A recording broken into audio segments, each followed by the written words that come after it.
Ya, 76 tahun RTM terus unggul. Yang sahih di Berita RTM. Berita perdana edisi Ahad 17 April, saya Andy Reza Rohadian. Dan saya Margaret Gambang. Berikut paparan utama malam ini. Tiket penerbangan mahal. Syarikat pengendali diingatkan tidak ambil kesempatan.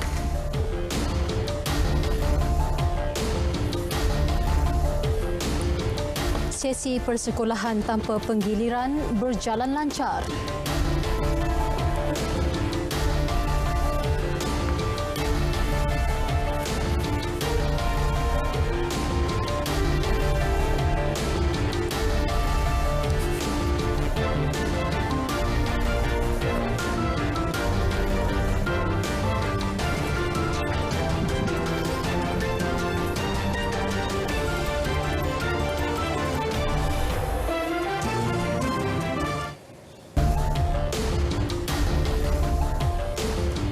Assalamualaikum dan salam keluarga Malaysia.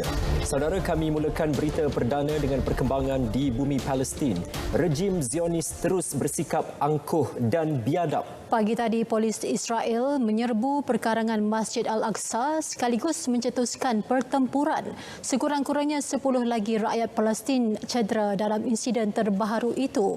Rakyat Palestin yang berada di perkarangan masjid telah diusir menyebabkan berlaku pertempuran antara jemaah dengan polis Israel. Polis Israel telah menyekat rakyat Palestin daripada memasuki masjid untuk memberi laluan kepada beratus-ratus pendatang Yahudi.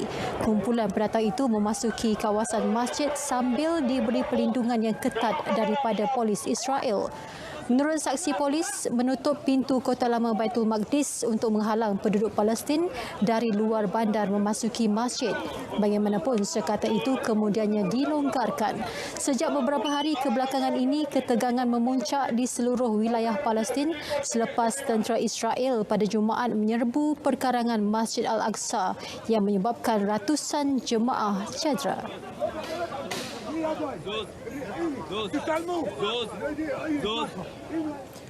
Ya, selain di Palestin, kesucian bulan Ramadan turut dicemari dengan tindakan membakar Al-Quran di Sweden. Susulan itu, Malaysia mengecam sekeras-kerasnya tindakan provokasi oleh pemimpin Seram KUS, Rasmus Paludan, yang membakar Al-Quran di Linköping. Kementerian Luar dalam kenyataannya berkata ia merupakan suatu usaha provokasi dan menghasut kebencian terhadap agama Islam serta melangkaui batas dan norma hak kebebasan bersuara.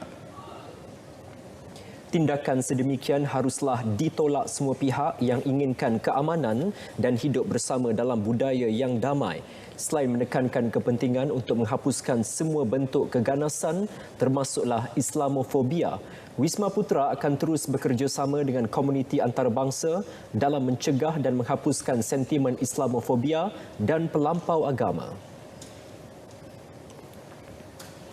Ya, kita beralih ke perkembangan dalam negara. Pengendali syarikat penerbangan diingatkan supaya tidak mengambil keuntungan berlebihan dengan menaikkan harga tiket ke Sabah dan Sarawak terlalu tinggi menjelang musim perayaan. Tegas Perdana Menteri Datuk Seri Ismail Sabri Yaakob, tindakan menaikkan harga tiket sehingga 500% disifatkan agak melampau dan melanggar Akta Kawalan Harga dan Anti Pencatutan 2011. Justru beliau meminta Kementerian Perdagangan Dalam Negeri dan Hal Ehwal Pengguna KPDN HEP meneliti dan bertegas dalam isu tersebut.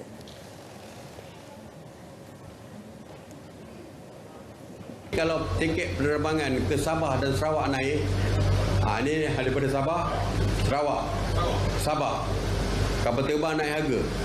Nak naik apa? Takkan naik kereta balik Sabah? Takkan, ya? Nak RM2,000 sekarang. Sama mahal pergi ke London, saya difahamkan. Jadi saya dah minta supaya Kementerian Pengangkutan memanggil syarikat-syarikat penerbangan untuk meminta mereka menurunkan harga, dan dalam masa yang sama KPDN AGP juga perlu tegas. Tambah beliau, Menteri Pengangkutan Datuk Seri Dr. Wee Ka Siong juga telah diminta untuk mencari jalan penyelesaian bersama pengendali syarikat penerbangan bagi mengurangkan harga tiket. Saudara, sambutan Aidilfitri tahun ini pastinya lebih meriah setelah aktiviti pulang ke kampung dibenarkan. Namun, apakah kita sudah melakukan persediaan dari aspek keselamatan jalan raya memandangkan jangkaan lebih 4.7 juta kenderaan akan berada di atas jalan raya bermula 29 April hingga 9 Mei ini? Ikuti laporan wartawan Mohan Chinasami.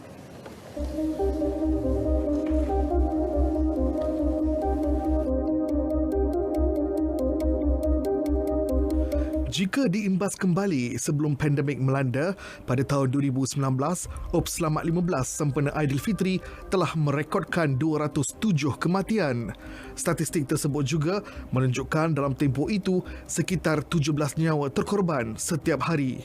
Justru pada tahun ini, selepas 2 tahun tidak dapat pulang ke kampung untuk menyambut Aidilfitri, orang ramai perlu meningkatkan tahap kesedaran dan keselamatan di jalan raya.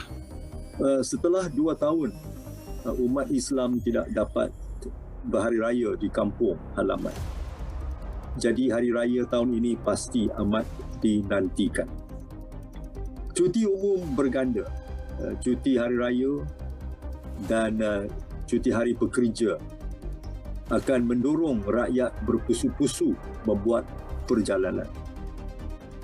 Rancang perjalanan sebaik mungkin demi memastikan kita dapat sampailah dengan selamat, dan pilih mod pengangkutan yang lebih selamat sekiranya mampu. Seperti kelazimannya, musim cuti perayaan, syarikat konsesi Lebuh Raya Plus Malaysia Berhad akan mengeluarkan jadual cadangan waktu perjalanan TTA. Pasukan operasi Lebuh Raya Plus juga telah bersiap siaga dan bersedia untuk membantu pengguna jalan raya. Ia melibatkan pendekatan yang holistik yang merangkumi pelbagai aspek termasuk adaptasi teknologi terkini. Untuk mendapatkan perjalanannya lebih lancar, pastikan ikut laluan yang betul.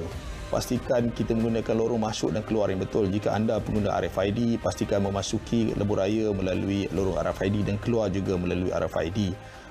Semasa berada dalam kesakan sepanjang Lebuh Raya, kawal diri dan emosi, berterima rasa dan hormatilah pemandu lain. Patuhi undang-undang semasa, arahan jalan semasa. Selepas 2 tahun tidak dapat bersama keluarga tersayang, peluang kali ini bukanlah masanya untuk menindakkan segala amalan norma baru, sebaliknya terus mematuhi prosedur operasi standard SOP yang telah ditetapkan. Selepas kerajaan mengumumkan kebenaran untuk merentas negeri dan juga daerah, sudah semestinya sambutan Hari Raya pada tahun ini lebih meriah berbanding tahun-tahun sebelumnya. Namun persoalan, adakah anda bersedia untuk membawa ahli keluarga anda selamat sampai ke kampung halaman untuk menyambut Hari Raya Aidilfitri bersama-sama dengan individu yang tercinta? Ingat, pandulah secara cermat dan ingatlah orang yang tersayang. Sambutlah Hari Raya Aidilfitri yang bakal menjelma dengan penuh kegembiraan, bukannya dengan linangan air mata. Mohan Chinasami, Berita RTM.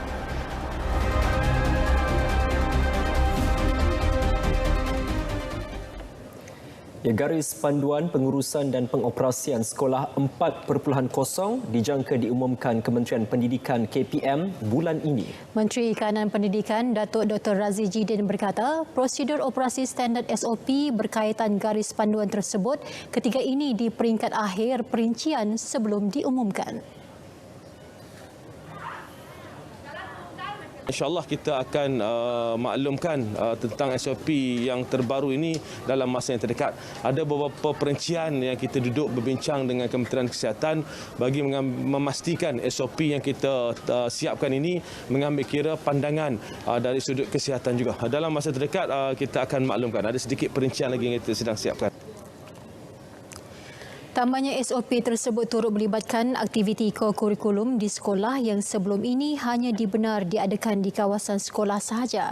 Selain itu, bagi pelajar yang tinggal di asrama dan mempunyai kontak rapat kepada pesakit positif COVID-19 tetapi tidak bergejala, mereka tidak perlu menjalani kuarantin dan dibenar hadir ke sekolah seperti biasa. Sementara itu, sesi persekolahan tanpa penggiliran bagi negeri kumpulan A iaitu Kedah, Johor, Kelantan dan Terengganu yang bermula hari ini berjalan lancar. Hari pertama ini melibatkan seramai 130,177 pelajar dan murid. Menteri Kanan Pendidikan Datuk Dr. Razzie Jidin berkata, beliau berpuas hati dengan operasi dan pengendaliannya. Alhamdulillah, daripada tinjauan kami dan juga daripada laporan yang kami terima, segalanya berjalan dengan selamat dan teratur, dan guru-guru serta murid-murid dan ibu bapa memberi kerjasama yang sebaiknya dalam memastikan supaya pengoperasiannya dapat berjalan dengan lancar. Tinjauan secara berkala akan dilaksana KPM bagi memastikan SOP dipatuhi. 234 peniaga kecil Sahabat Usahawan Amanah Ikhtiar Malaysia AIM dan Tekun Nasional Daerah Bera menerima geran bantuan banjir keluarga Malaysia BBKM. Geran berjumlah RM702,000 disampaikan Perdana Menteri Datuk Seri Ismail Sabri Yaakob. Bantuan sekali bayar tanpa bayaran balik sebanyak RM3,000 yang diterima nyata melegakan para peniaga. Satu kedai cahaya mata dengan buat catering dengan sewa kanopi. Yang musnahnya yang barang-barang kanopi dengan sewa yang catering itulah, pinggan mangkuk semualah. Inilah maknanya kita boleh beli barang kelengkapan untuk model baru lah. Alhamdulillah seronok dapat. Sebenarnya sedikit sebanyak dapat membantulah. Meskipun kalau ikutkan lebih lagi lah apa yang dah kita banjir ni kan. Tapi sedikit sebanyak pun alhamdulillah kita boleh guna untuk beli barang yang masih lagi kita hold untuk beli barang tu. Mereka ditemui RTM selepas menerima geran BBKM di Bera Pahang. Kenaikan kos haji yang menjadi perhatian bakal jemaah muassasah ketika ini sedang dalam penilaian dan pertimbangan pihak lembaga tabung haji dan juga kerajaan. Ia bagi mencari satu solusi menang-menang di antara pendeposit dan TH selaku pihak yang mengurus. Jasmaidi Arif ada butirannya. Walaupun Lembaga Tabung Haji TH pada 7 April lalu telah mengumumkan peningkatan lebih RM25,000 bagi kos menunaikan haji muassasah, namun kerajaan kekal dengan keputusan untuk meneruskan pemberian subsidi kepada jemaah haji. Secara keseluruhannya, tanggungan kos haji terbahagi kepada dua, iaitu kos langsung dan kos tidak langsung. Kos langsung meliputi 70% kos keseluruhan, iaitu kos penerbangan, penginapan, sajian makanan, pengangkutan bas, sewaan kemah di Arafah dan Mina serta perkhidmatan mutawif. Bagi kos tidak langsung yang ditanggung sepenuhnya pihak TH pula melibatkan perbelanjaan seperti kursus persediaan haji, penerbitan buku panduan, perkhidmatan kesihatan dan petugas haji. Setiap tahun TH memperuntukkan RM60 juta bagi menanggung kos tersebut. Justru, kos yang ditanggung setiap jemaah muassasah mengikut kadar tahun 2019 masih kekal seperti sejak 2009, iaitu hanya RM9,980. Manakala RM12,920 lagi ditanggung oleh pihak TH. Kita kena lihat juga apa yang kita bayar ini, apa yang kita dapat. Kita lihat pada perkhidmatan dan kita lihat kepada kemudahan. Jadi saya boleh katakan di sini secara umumnya perkhidmatan dan juga kemudahan yang disediakan oleh pihak tabung haji kepada jemaah haji Malaysia adalah lebih komprehensif, tahap perkhidmatannya lebih tinggi dan ianya mencapai ataupun mengambil kira semua kehendak-kehendak para jemaah haji kita di sana. Disebabkan hampir semua perbelanjaan perkhidmatan disediakan di Arab Saudi, maka sudah pasti ia terkesan dengan kenaikan cukai tambah nilai VAT serta peningkatan kadar inflasi di negara tersebut.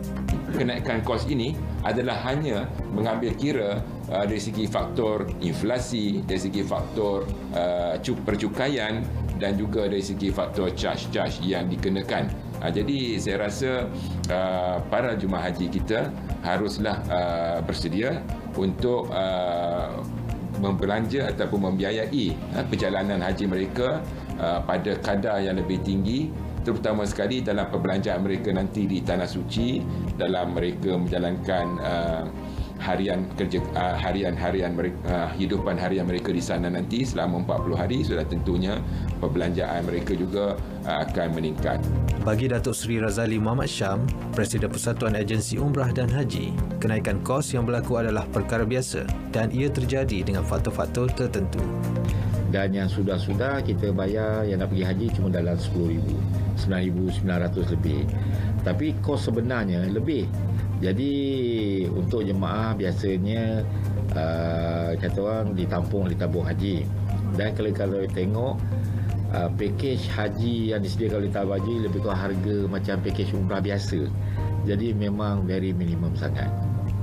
Kenaikan kos pasti berlaku dan dia adalah disebabkan faktor luar kawalan. Bagaimanapun pasti ada jalan dan solusi dari pihak kerajaan dan tabung haji dalam aspek kebajikan bakal jemaah haji kali ini. Jasmadi Arif, Berita RTM.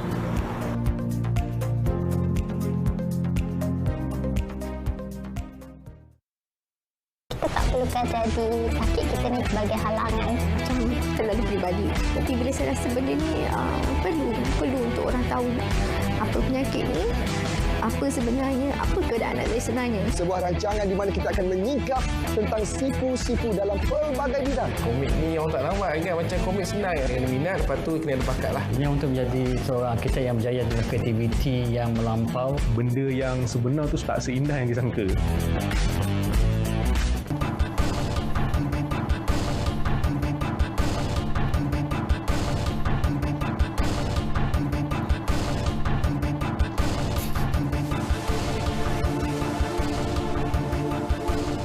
Bertemu kembali. Inisiatif Pembiayaan Perumahan Malaysia iBiaya merupakan usaha memastikan setiap keluarga Malaysia daripada kumpulan B40 dan M40 mendapat akses kepada pembiayaan perumahan dengan lebih mudah. Golongan berpendapatan tidak tetap, kumpulan ekonomi gig dan golongan muda merupakan antara yang disasar bakal mendapat manfaat daripada inisiatif tersebut. Firdaus Mokhtar ada butirannya.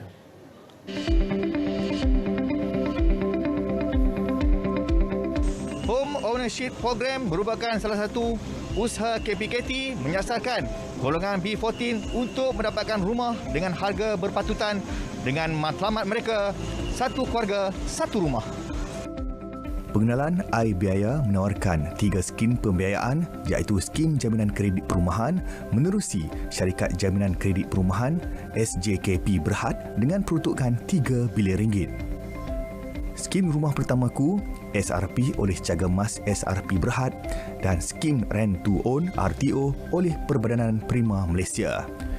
Di bawah skim Prima RTO, penyewa boleh membeli rumah pada tahun ke-6 sewaan. Kalau satu 300,000 rumah, kalau 10% ataupun 90% pembiayaan bererti dia kena bayar 30,000. Dengan kos-kos yang lain dia perlu membayar sekitar lebih kurang 34,000. Tapi dengan adanya skim Prima RTO ini, mereka hanya akan masuk dengan bayaran yang jauh lebih rendah. Malahan mereka juga membayar hanya sekitar RM600 sebulan untuk tempoh 5 tahun pertama bagi rumah yang berkos RM300,000. Ini menjadikan mereka yang terutamanya di kalangan yang mungkin akan ada pergerakan gaji pada akan datang dapat masuk at the entry lebih awal. Luasan jaminan skim jaminan kredit perumahan pula membolehkan individu yang tidak mempunyai penyata gaji, terutama yang terlibat dalam ekonomi gig, memohon pembiayaan perumahan.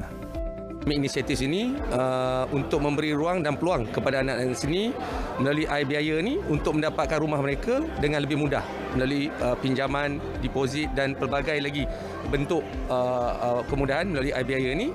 Dan insyaAllah kita sebagai wakil daripada Persatuan Stima Malaysia akan mewawarkan lagi kepada ahli-ahli kita untuk mengambil program iBiaya ini untuk mempermudahkan mereka mendapat rumah yang pertama bagi mereka sebagai anak-anak sini. Dan saya rasa inisiatif hari ini yang diumumkan saya rasa adalah satu permulaan yang baik untuk kita lebih ke arah memanfaatkan atau lebih ke arah untuk mencipta polisi yang lebih sesuai dengan cara kerja dan juga pilihan-pilihan belia zaman kini. Seramai 25,000 pemohon dijangka memanfaatkan skim Rumah Pertamaku SRP di bawah iBiaya tahun ini dengan nilai pembiayaan kira-kira RM5.9 bilion. Menerusi inisiatif SRP, Caga Mas menawarkan kemudahan pembiayaan kepada pembeli rumah pertama terutama golongan muda. Terima kasihlah untuk kerajaan sebab dia dah sediakan cara macam ni. So senanglah untuk orang muda yang tak ada sibuk gaji ke apa ke beli rumah kan. Peluang tu insya-Allah boleh lah. Kita boleh cuba kan. Tapi memang inilah satu peluang yang untuk untuk yang kerja-kerja rider-rider persendirian, mana yang bisnes-bisnes tu kan. Kadang diorang ni bukan tak mampu cuma dokumen dia tu. Kan, macam dokumen Paisley kan. Macam tu lah. Firdaus Mokhtar, Berita RTM. Pengeluaran khas kumpulan wang simpanan pekerja KWSP bertujuan membantu ahlinya menampung komitmen kewangan, namun ia memberi impak jangka pendek kepada pencarum. Menurut Pengarah Perhubungan ADS Malaysia, Dr. Zokri Idris, pencarum perlu seimbangkan antara pendapatan dan perbelanjaan agar pengeluarannya tidak tersasar dari tujuan asal. Seharusnya diselarikan dengan tujuan perbelanjaan. Maknanya kalau pendapatan kita berkurangan, seharusnya perbelanjaan juga harus berkurangan. Kita harus berimbang dan menyeimbangkan antara pendapatan dan perbelanjaan supaya ekonomi individu dan keluarga itu sustainable ataupun mapan. Berhati-hatilah ketika berbelanja. Berbelanjalah dengan berhemah. Maklumlah musim perayaan yang akan bakal tiba. Kita harus bersama-sama berhati-hati dalam membelanjakan setiap sen dan ringgit yang telah kita keluarkan. KWSP dalam kenyataannya melaporkan 5.3 juta permohonan telah diterima dengan jumlah pengeluarannya 40.1 bilion ringgit. Elo Teknologi Sendirian Berhad mensasarkan untuk menghubungkan 300,000 kediaman dengan capaian internet jalur lebar gentian optik menjelang akhir tahun ini. Dan setakat ini, anak syarikat milik penuh Tenaga Nasional Berhad TNB itu telah menyediakan capaian internet bagi lebih 180,000 kediaman di beberapa negeri termasuk Melaka, Perak dan Kedah. Menyokong usaha kerajaan merapatkan jurang digital menerusi inisiatif Jendela, Elo menetapkan sasaran untuk menghubungkan 7.5 juta premis menjelang akhir tahun ini. Bersandarkan kepada rangkaian gentian optik milik TNB di Semenanjung Malaysia, syarikat telekomunikasi itu bekerjasama dengan pelbagai pembekal perkhidmatan runcit RSP. Ini membolehkan Elo menyediakan internet jalur lebar berkelajuan tinggi pada harga berpatutan di kawasan pinggir dan luar bandar. Berdasarkan usaha responsifnya dalam merapatkan jurang digital, Elo telah diiktiraf syarikat telekomunikasi jalur lebar terbaik bagi tahun 2022 oleh Asian Telecom Awards 2022.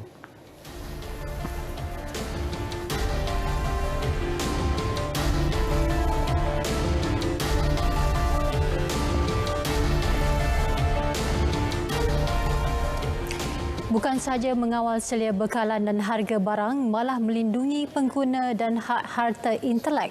Fokus berkenaan sentiasa menjadi keutamaan bahagian penguatkuasa Kementerian Perdagangan Dalam Negeri dan Hal Ehwal Pengguna KPDN HEP dalam menegakkan undang-undang dan melindungi kepentingan pengguna. Memasuki ulang tahun ke-50 penubuhannya hari ini, bahagian penguatkuasaan itu terus komited melaksanakan tugas walaupun berhadapan pelbagai isu dan cabaran. Menurut pengarahnya Azman Adam, bahagian tersebut telah melalui pelbagai bentuk transformasi melalui aspek pendigitalan, pakaian seragam dan modal insan sepanjang tempoh 5 dekad penubuhannya. Kita ada 2,234 pegawai. Jadi jumlah tersebut adalah satu jumlah yang memanglah jika dibandingkan dengan agensi-agensi penguasaan lain bukanlah satu jumlah yang besar. Tetapi saya nak maklumkan bahawa di sini bahawa walaupun jumlah kami tidak sebesar agensi-agensi penguasaan lain, kami terus committed untuk menguruskan isu-isu berkaitan dengan penguasaan ini dengan strength yang kami ada, insya-Allah. Ditemui pada sidang media sempena sambutan Juli Emas Hari Penguatkuasa KPDN HEP di Putrajaya, Azman berkata pelbagai kejayaan dan pencapaian diraih sewaktu melakukan aktiviti penguatkuasaan khususnya berkaitan isu pengguna, harga barang serta bekalan. Antaranya termasuklah kejayaan membantras penyelewengan dan penyeludupan barangan kawalan dan bersubsidi di pintu sempadan negara melibatkan nilai rampasan berjumlah 25.08 juta ringgit. Setiap aduan yang kami terima daripada orang ramai, sesiapa juga yang mengadu disiasat. Dan paling lama tempoh siasatan yang kami laksanakan adalah dalam tempoh 21 hari. Tetapi dalam tempoh COVID baru ni banyak aduan-aduan berkaitan kami selesaikan dalam masa yang lebih singkat lah. Selain itu, kes berkaitan barang tiruan turut mencatatkan nilai rampasan yang tertinggi iaitu 70.17 juta ringgit menerusi 2,624 kes yang dihasilkan untuk tempoh 5 tahun lepas. Ya, saudara, 125 bandar disasar mencapai skor melebihi 80% untuk dikategorikan sebagai bandar bahagia dalam Indeks Kebahagiaan pada tahun 2025. Ini merangkumi aspek sistem penjagaan kesihatan, menangani kemiskinan secara menyeluruh, mempergiat aktiviti ekonomi dan memperkukuh perpaduan. Salah satu indikator yang ditanya oleh pihak foreign investor ataupun investor luar berkaitan dengan tahap berkaitan kebahagiaan. Jadi sekarang ini telah menjadi satu perkara yang penting lah. Mana international punya investors sebelum membuat pelaburan di peringkat negara dulu, di peringkat negeri tertentu, selain daripada faktor-faktor yang lain, di peringkat PBT tertentu. So indeks berkaitan kebahagiaan ini dirujuk juga. Beliau berkata demikian selepas menyampaikan Anugerah Bandar Bahagia 2021 PBT Terengganu di Kuala Terengganu. Projek pengurusan sisa lestari menggunakan Black Soldier Fly BSF mampu memantapkan pengurusan sisa buangan organik harian termasuk di tempat pelupusan sampah secara lestari. Menteri Alam Sekitar dan Air Datuk Seri Tuan Ibrahim Tuan Man berkata, projek itu dibiayai Geran Pemangkin Bandar Rendah Karbon Gerak di bawah kementeriannya melalui Pusat Perubahan Iklim dan Teknologi Hijau Malaysia MGTC. BSF mampu membantu melupuskan pelbagai jenis sisa buangan organik harian selain memelihara sumber alam semula jadi dan mengurangkan pencemaran alam. Melalui sistem itu juga ia dapat meningkatkan jangka hayat tapak pelupusan sampah sekaligus mengurangkan pencemaran alam sekitar. Kita BSF ni kita galakkan semua PBT. Isu besar kita sekarang ni macam mana PBT nak kurangkan sampah ke landfill, satu. Yang kedua, di waktu yang sama di pelepasan karbon berlaku di PBT macam mana kita nak reduce, nak kurangkan. Jadi pelbagai agensi lah yang saya sebut tadi tu, PAI di Lampu sebagainya. Salah satunya adalah sisa-sisa ni. Sisa ni menyumbang besar juga kepada peningkatan karbon kita. Jadi sisa ni mesti diurus dengan betul.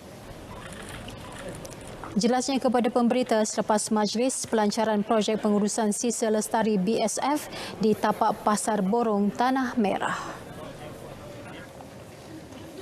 Saudara, seterusnya kita ke edisi sukan bersama Syairul Islam. Silakan Syairul.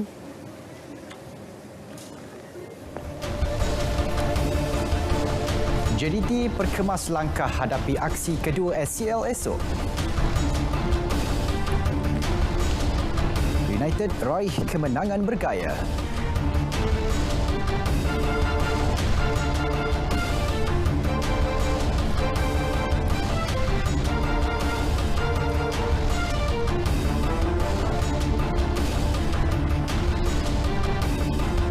Assalamualaikum, salam sejahtera. Saya Syarul Islam. Dalam edisi Sukan malam ini kita mulakan dengan sukan badminton. Pemain perseorangan wanita negara Siti Nursyuhaini Azman berhasrat memperkemas lagi corak permainan bagi persiapan menghadapi Sukan Si Hanoi bulan depan. Menurut naib juara siri antarabangsa Belanda itu, beliau kini tidak boleh memandang mudah semua latihan yang telah disusun oleh jurulatihnya. Coach nak saya perbaiki dari segi fizikal saya dan dari segi corak permainan saya. Dan coach ada cakap untuk fight balik for the next tournament. Saya rasa lebih bersemangat untuk bekerja keras dan berusaha untuk kejohanan yang akan datang. Pemain muda berusia 18 tahun itu telah mempamerkan aksi terbaik pada kejohanan di Belanda Sabtu lalu. Namun beliau ditumpaskan oleh rakan senegara Misha Muhammad Khairul dengan keputusan 21-19, 18-21, 21-19 dalam saingan aksi akhir kejohanan. Siti Nursyuhaini kini antara sandaran skuad negara di Hanoi bagi mempertahankan pingat emas Sukan Si. Selepas melakar kemenangan bergaya 5-0 pada aksi Liga Juara-Juara Asia SCL kemarin, kini JDT mula mengintai peluang bagi mendapatkan 3 mata berharga menentang klub gergasi Korea Selatan Ulsan Hyundai esok. Jelas Ketua Jurulatih Benjamin Mora, aksi kedua kejohanan peringkat kumpulan I bakal berlangsung lebih sengit. Menurut Mora, klub Ulsan mempunyai kekuatan daripada pelbagai segi selain berpengalaman beraksi dalam kempen Liga Juara-Juara Asia. They are very composed, they are very good, they are strong, they are powerful. And of course, playing in this pitch, it will be easier for them to make their game. And that is very exciting because we also want to show that we can contain and we can challenge and we can fight for something nice. JDT dijadual melayan Ulsan Hyundai di Stadium Sultan Ibrahim Iskandar Puteri, manakala satu lagi aksi kumpulan I, Guangzhou FC menentang Kawasaki Frontale di Stadium Tan Sri Hasan Yunus Larkin.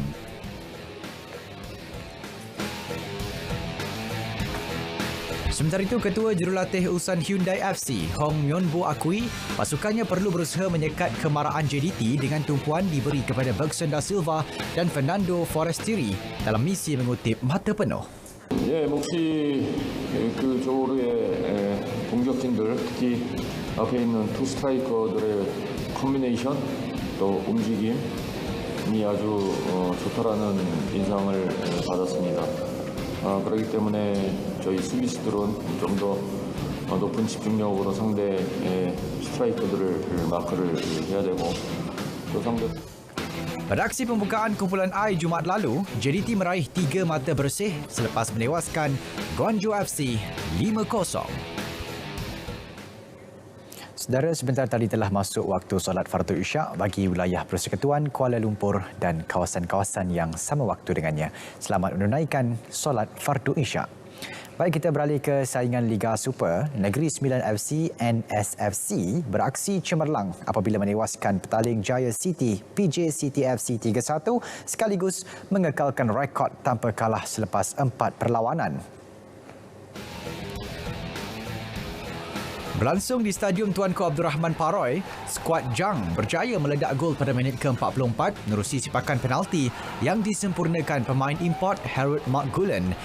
Masuki babak kedua, PJ City menyamakan kedudukan hasil tandukan Darren Lock yang memanfaatkan hantaran sepakan percuma V. Ruventiran pada minit ke-63. Tersentak, NSFC melancarkan serangan bertali arus dan akhirnya berjaya memperoleh gol kedua pada minit ke-80 menerusi penyerang gantian Sean Eugene Selvaraj yang menyambut hantaran Harold Gulen. Penyerang import NSFC menambah derita PJ City apabila Matheus Alves Leandro menjaringkan gol ketiga dengan menanduk masuk bola hasil hantaran Muhammad Izzuddin Muhammad Roslan pada minit ke-85. Kedudukan kekal NSFC 3, PJ City 1 sehingga whistle penamat. Prestasi terbaik turut dipamerkan Kuala Lumpur KL City FC yang meraih kemenangan 2-0 menentang Sabah FC 2-0 semalam. Kemenangan itu membolehkan KL City FC berada di tangga kelima Liga Super dengan 7 mata selepas 5 perlawanan berlangsung. Dalam saingan yang berlangsung di Stadium Bola Sepak Kuala Lumpur, Ceras menyaksikan Sabah FC nyaris di depan pada minit ke-14, namun perembatan ketua pasukan Badrul Bakhtiar dinafikan penjaga gol KL City, Kevin Ray Mendoza. Penyerang import KL City FC, Romel Morales, akhirnya berjaya menemui sentuhan penyudahnya musim ini melalui tandukan kemas menggegar jaring bagi membantu tuan rumah mendahului 1-0.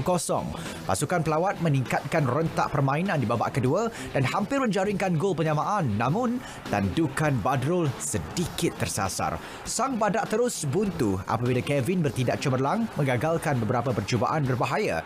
Romel terus menjadi duri dalam daging buat anak buah bekas ketua Jurulatih Kebangsaan, Dato' Ong Kim Swee, apabila sekali lagi mudah menolak masuk jaringan kedua 2 minit sebelum tamat perlawanan bagi memastikan 3 mata penuh di laman sendiri.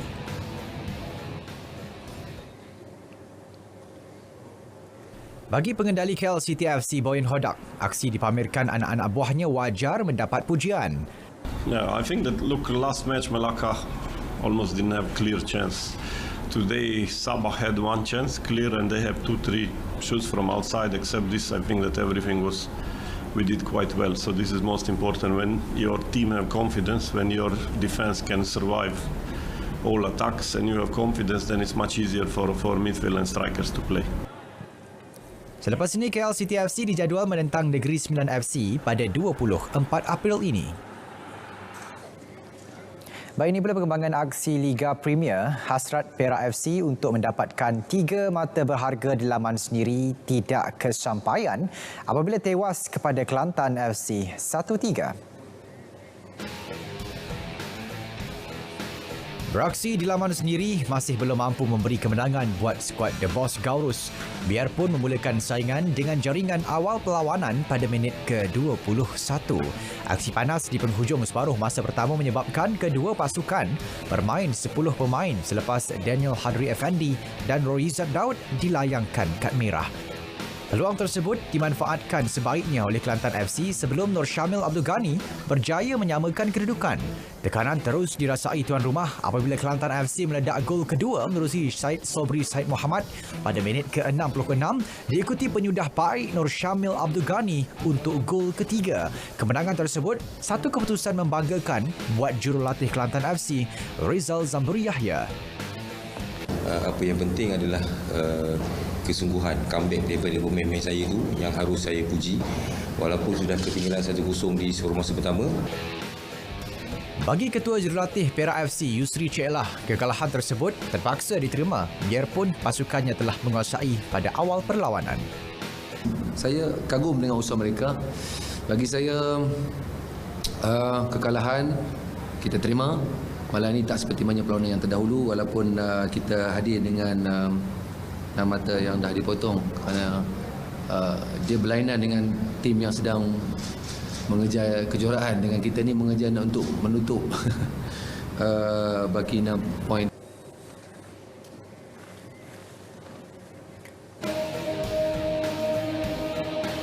Sementara itu, kisah berbeza buat satu lagi pasukan dari Kelantan yang kalah tipis 0-1 menentang Terengganu FC 2, TFC 2. Dalam aksi yang berlangsung di Stadium Sultan Mizan Zainal Abidin Kuala Nerus, TFC 2 dilihat lebih mendominasi permainan. Namun pasukan tuan rumah terpaksa menunggu sehingga penghujung babak pertama di masa tambahan untuk menembusi pertahanan kental Kelantan United. Penyerang import Jordan Mintah berjaya memecah kebuntuan menerusi rembatan padu bagi membolehkan TFC 2 mendahului dengan 1-0. Keputusan kekal TFC 2 1, Kelantan United 0 sehingga whistle penamat. Baik, sedikit perkembangan e-sukan. Wakil negara bagi permainan FIFA Online 4, FO4, Muhammad Lokman Haziq Hajiman akui dia mungkin bertemu lawan biasa ditentang dalam kejohanan pada 13 hingga 14 Mei ini di Pusat Konvensyen Nasional Hanoi. Jelas Lokman ia bakal memberikan kelebihan kepadanya kerana memahami corak permainan dan strategi lawan. Ketika ini, 6 negara sudah mengesahkan penyertaan iaitu Malaysia, Vietnam, Thailand, Indonesia, Singapura dan Filipina. Bagi kategori ini, pasukan DIH Esports akan mewakili tuan rumah Vietnam, Dewa United Esports akan mewakili Indonesia dan E-Rimau akan mewakili Malaysia. Kebanyakan negara lain seperti negara Indonesia, negara Singapura, mereka juga menggunakan player daripada FIFA konsol juga. Player yang memang saya bercakap memang rival kami lah, rival saya sendiri ketika saya main tournament untuk FIFA Global Series. So gameplay tu kita dah tahu lah, saya dah boleh tahu cara mainan diorang. Persekutuan Baseball Malaysia PBM optimis memperkasakan pasukan wanita pada masa akan datang. Ke arah itu, satu jawatan naib presiden wanita bakal diwujudkan oleh badan induk tersebut. Menurut Presidennya, Sazali Husin, inisiatif itu berikutan pasukan wanita telah mula mendapat perhatian di seluruh dunia. Dijanjikan oleh badan-badan dunia, badan baseball dunia untuk memperkasakan bahagian wanita baseball Malaysia. So saya rasa this is the right time atau waktu yang tepat untuk kita mewujudkan kota ini untuk satu jawatan yang akan memerhatikan dengan lebih serius. Sebab saya rasa yang ada sekarang kita terpaksa menggalas banyak tanggungjawab yang berat. Saya rasa inilah waktu terbaik untuk jawatan wanita ini memerhatikan dan ataupun fokus kepada perkembangan baseball wanita, insya-Allah. Beliau berkata demikian dalam sidang media selepas mesyuarat agung tahunan PBM ke-22 di Subang Jaya. Sedari edisi sukan 17 April 2022 melabuhkan tirainya, saya Syairul Islam. Salam keluarga Malaysia dan salam sukan untuk semua.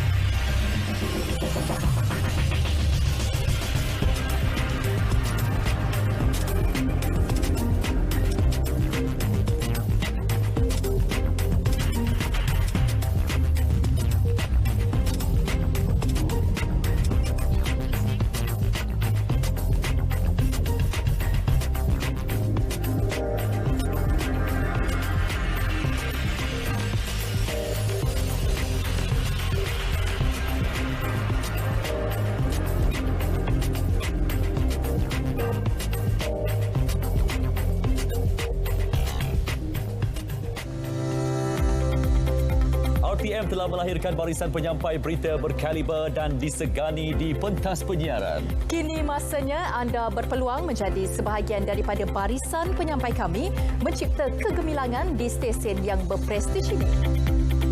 Anda perlu mempunyai bakat dalam penyampaian berita dan mengikuti kriteria seperti berikut. Pertama, berumur 23 tahun hingga 35 tahun. Kedua, kelayakan akademik diploma dan ke atas. Dan ketiga, fasih berbahasa Malaysia dan Inggeris.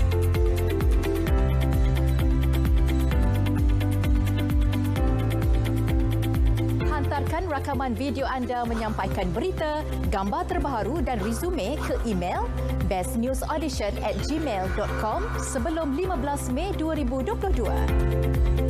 Jom serlahkan bakat anda.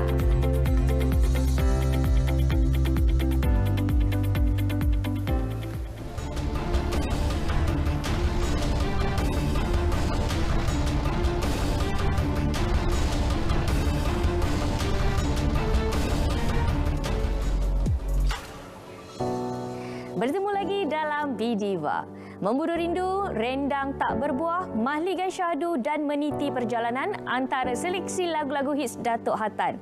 Dengan lagu-lagu tersebut bakal membawa peminat setianya terbuai melalui konsert Hatan 35 Years Journey yang bakal diadakan 4 dan 5 Jun depan. Selain tiket konsert yang begitu laris dan kabarnya persembahan pada 5 Jun telah habis dijual, Datuk Hatan kini sedang giat menjalani latihan fizikal persediaan untuk menyanyikan 22 buah lagu nanti. Banyak, tapi dulu selalu golf saya naik pagi, sekarang saya jalan kaki. So jalan kaki dan saya akan memulakan latihan intensif kat rumah naik basikal. Saya memang naik basikal. Sebab itu hari saya relax pasal MCO. Lepas ni saya akan sambung balik benda tu lah. Pasal kita perlu ni, pasal stamina kan. Maklumlah umur-umur macam ni, lepas tu kita pulih daripada COVID lagi kan. Ini pula cerita tentang kumpulan UKIS. Sebagai meraihkan perlimbatan selama 25 tahun dalam industri muzik tanah air, konsert UKIS Reunion 25 tahun bakal diadakan buat julung kalinya. Ia bakal menyaksikan gabungan semula ahli kumpulan UKIS yang asal seperti Amir selaku vokalis, Daniel, Ole serta Amirul. Dapat mengeratkan lagi hubungan antara kami setelah lama tidak bersama, ya, dan juga penghargaan buat arwah Izhar, iaitu pengubah muzik untuk album UKIS yang telah pergi dalam beberapa bulan yang lalu, dan ini yang membuatkan kami cukup tersentuh, ya, kerana arwah merupakan seorang yang sabar dalam membuat rakaman. Agak lama menyepi, akhirnya kumpulan Six Sense muncul dengan single terbaru Tremendous yang dikeluarkan pada 17 Mac lalu. Tremendous dihasilkan sendiri Adi bersama Naufaz, Yoya, Atan dan anggota baru Harry yang menyertai Six Sense selepas JJ mengundurkan diri pada September 2020. Alhamdulillah sambutan dia orang suka, dan mungkin lama orang tak dengar lagu baru dari Six Sense, dan peminat-peminat juga puas hati sebenarnya dengan single terbaru ni, walaupun dorang ingat macam benda ni lain daripada Six Sense sebelum-sebelum ni, sebab dorang tahu Six Sense lagu-lagu ballad kan. Jarang membuat persembahan pentas bukan bermakna dirinya telah bersara sebagai penyanyi. Kata Asmida yang juga merupakan naib juara bintang RTM 2001, kesibukan sebagai tenaga pengajar di sebuah institusi pengajian tinggi membuatkan karier nyanyian bukan lagi keutamaan. Adanya karya seni saya.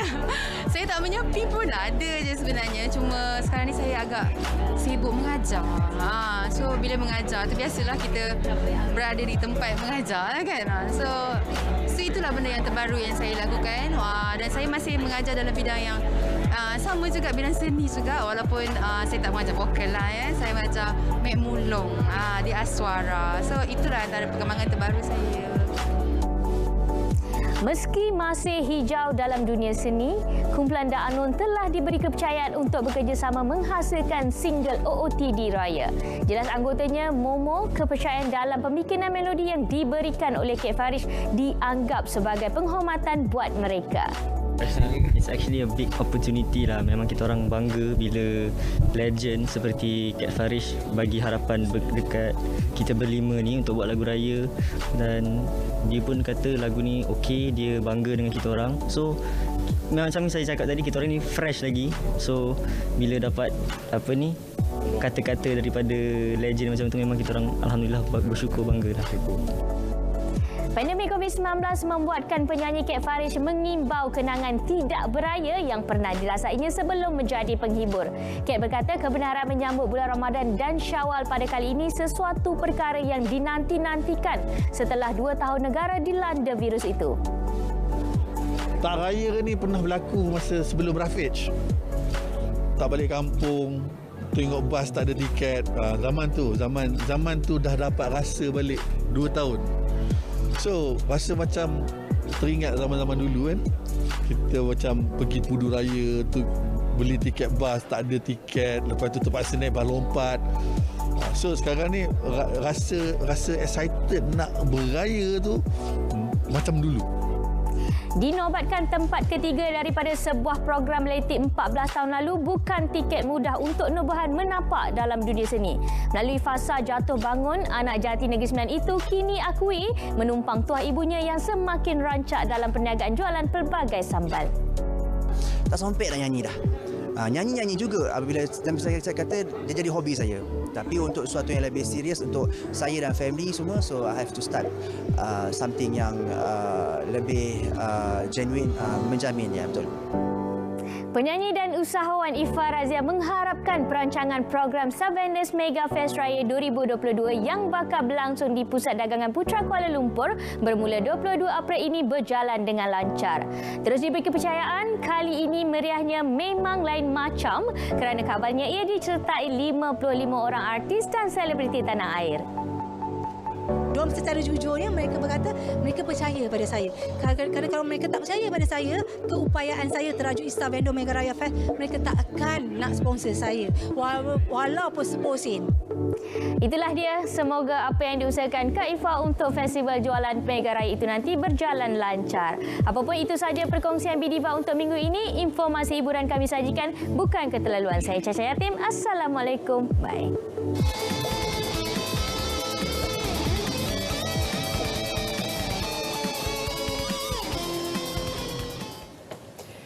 Seniman veteran bukan sahaja perlu dikenang, malah perlu dilihat hasil karya mereka yang telah banyak menyumbang kepada proses pembangunan negara bangsa menerusi industri perfilman.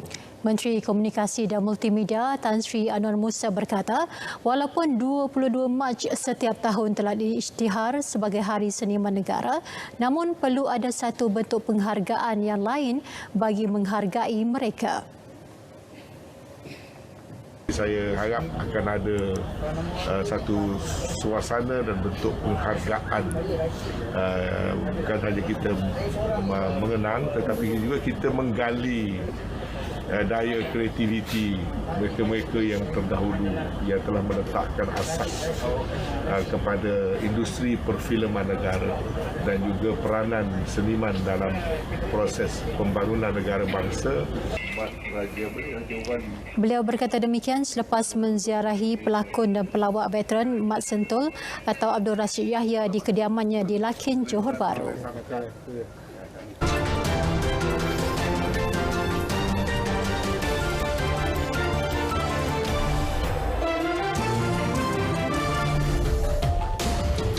Mac, pernah tak tengok filem yang sama di Pawagam lebih 200 kali? 200 kali? 200 kali ya, bukan 2 kali. Belum pernah. Tak pernah. Tak pernah. Saya pun belum pernah. Tapi ada seorang lelaki di Amerika Syarikat ni berjaya lakukannya 200 kali. Tak percaya? Dalam hashtag. Saksikan dalam hashtag. Ramiro Alanis berjaya mendapat anugerah Guinness World Records selepas dia menonton filem Spider-Man No Way Home di Pawagam sebanyak 292 kali. Ramiro menghadiri tayangan filem itu antara 16 Disember 2021 hingga 15 Mac lalu. Dia membelanjakan kira-kira RM14,400 untuk tiket wayang bagi mencipta rekod dunia itu. Seekor anjing baka Chihuahua disahkan Guinness World Records sebagai anjing tertua di dunia. Anjing berkenaan dikatakan hidup selama 21 tahun dan 66 hari. Sebelum ini, anjing tertua pernah direkodkan bernama Bluey dan mati pada usia 29 tahun dan 5 bulan pada November 1939. Saudara, sebelum berakhir, kami ingin kongsikan kepada anda berita gembira yang baru saja kami terima. Pengeluaran khas KWSP akan mula dikreditkan kepada pemohon mulai esok dan bukannya 20 April seperti yang diumumkan sebelum ini. Ya, perkara berkenaan dimaklumkan oleh Menteri Kewangan Tengku Datuk Seri Tengku Zafrul Tengku Abdul Aziz menerusi Facebooknya. Datuk Seri Zafrul berharap pengeluaran berkenaan akan lebih menceriakan sambutan Aidilfitri keluarga Malaysia. Baik, saudara, berita gembira itu mengakhiri berita perdana edisi Ahad 17 April. Terima kasih kepada pihak yang menyantuni iftar petugas bahagian berita awal semasa RTM, termasuklah kami di Seksyen Berita TV sepanjang Ramadan ini. Terus berwaspada terhadap penularan COVID-19 dalam fasa peralihan ke endemik dengan memakai pelitup separuh muka. Dengan itu, Assalamualaikum. Salam keluarga Malaysia.